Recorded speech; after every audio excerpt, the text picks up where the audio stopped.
नमस्कार दोस्तों, स्वागत है आपका एक बार फिर से विज्ञान प्रयोगशाला चैनल में। आज की वीडियो में हम बात करेंगे महादेवी वर्मा जी के जीवन परिचय के बारे में।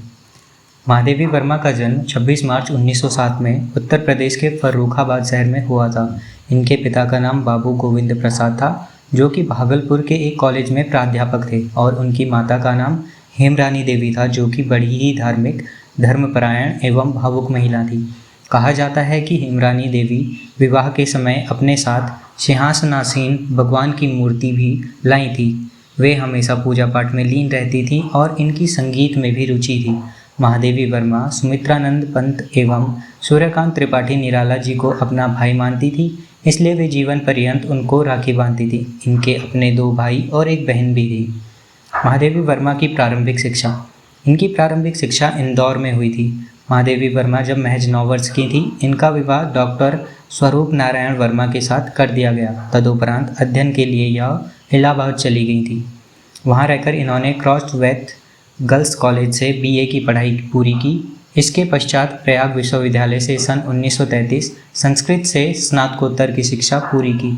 शिक्षा पूरी होने के पश्चात इनकी नियुक्ति महिला विद्यापीठ प्रयाग में प्रिंसिपल के पद पर हो गई। बचपन से ही महादेवी वर्मा बहुत प्रतिभावान लेखिका थीं और विद्यार्थी जीवन में ही इनकी रचनाएं प्रसिद्ध पत्र पत्रिकाओं में प्रकाशित होने लगी थी।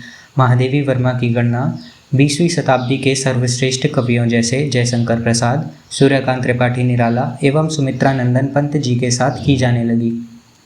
महादेवी वर्मा की कुछ उपलब्धियां। इन्हें 1923 में महिलाओं की प्रसिद्ध पत्रिका चांद की संपादिका के रूप में नियुक्त किया गया। इनके 1930 में निहार, 1932 में रश्मि, 1934 में नीरजा और 1936 में सांध्य गीत नामक 4 कविता संग्रह प्रकाशित हुए। इन्होंने गद्य एवं काव्य शिक्षा एवं चित्रकला जैसे क्षेत्रों में नए आयामों की स्थापना की। इनके 18 काव्य और कुछ गद्य कीर्तियाँ बहुत प्रसिद्ध हैं, जिनमें से मेरा परिवार, पथ के साथी, स्मृति की रेखाएं, श्रृंखला की कड़ियाँ, अतीत के चलचित्र प्रमुख हैं। महादेवी वर्मा जी ने 1955 में साहित्यकार संसद की स्थापना की और पंडित इलाचंद्र जोशी के सहयोग से साहित्यकार का संपादन भी संभाला, जो कि इस संस्था का मुखपत्र था। महादेवी वर्मा जी ने महिलाओं की शिक्षा के विकास के लिए भी कार्य किए, इसलिए इन्हें समाज सुधारक भी कहा गया है। इनके लेखों में साफ झलकता है कि यह अपने लेखों से समाज में विकास एवं बदलाव की आकांक्षा रखती थीं। इन्होंने अपने जीवन काल का अधिकांश समय उत्तर प्रदेश के इलाहाबाद में ही गुजारा और 11 सितंबर 1987 को इलाहाबाद में ही रात के समय इन्होंने अपनी अंतिम सांस ली। महादेवी वर्मा की कुछ प्रमुख रचनाएं: कविता संग्रह निहार, रश्मि, नीरजा, सांध्य गीत, दीपशिखा, सप्तपर्णा, प्रथम आयाम, अग्निरेखा, गीत संग्रह।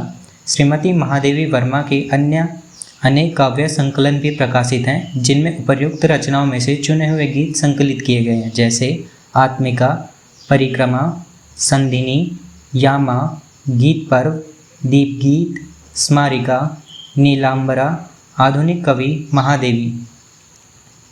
महादेवी वर्मा का गद्य साहित्य रेखाचित्र: अतीत के चलचित्र, स्मृति की रेखाएं, संस्मरण, पथ के साथी, मेरा परिवार और संस्मरण।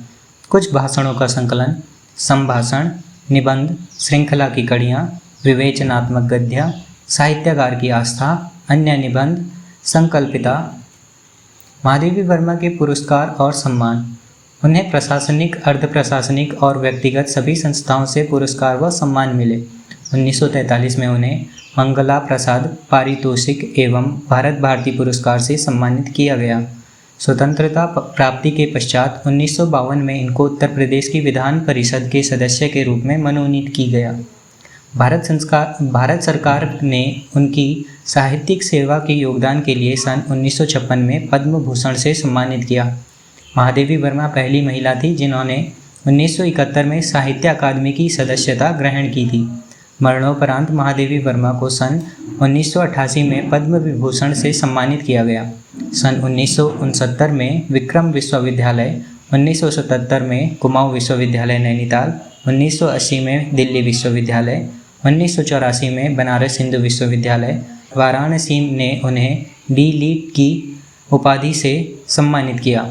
इससे पूर्व महादेवी वर्मा को नीरजा के लिए 1934 में सक्सेरिया पुरस्कार, 1942 में स्मृति की रेखाएं के लिए द्विवेदी पदक प्राप्त हुए। यामा नामक काव्य संकलन के लिए उन्हें भारत का सर्वोच्च साहित्यिक सम्मान ज्ञानपीठ पुरस्कार प्राप्त हुआ। कुछ अन्य महत्वपूर्ण जानकारियाँ, वे भारत की 50 सबसे यशस्वी महिलाओं में शामिल हैं।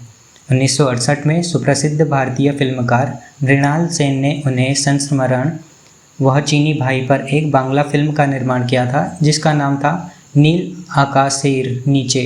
16 सितंबर 1991 को भारत सरकार के डाक तार विभाग ने जयशंकर प्रसाद के साथ उनके सम्मान में 2 रुपये का एक युगल टिकट भी जारी किया है।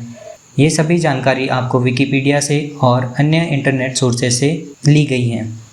आज की वीडियो में बस इतना ही। आशा करते हैं आपको वीडियो पसंद आई होगी और आपने जाना होगा महादेवी वर्मा जी के जीवन परिचय के बारे में। तो आपको वीडियो पसंद आई हो तो आप लाइक कीजिए। हमारे चैनल को अभी तक सब्सक्राइब नहीं किया है तो सब्सक्राइब कर लीजिए। और यही लेक्चर आप एक PDF की फॉर्म में चाहते हैं तो डिस्क्रिप्शन में दी गई लिंक पर जाकर इसको डाउनलोड कर सकते हैं।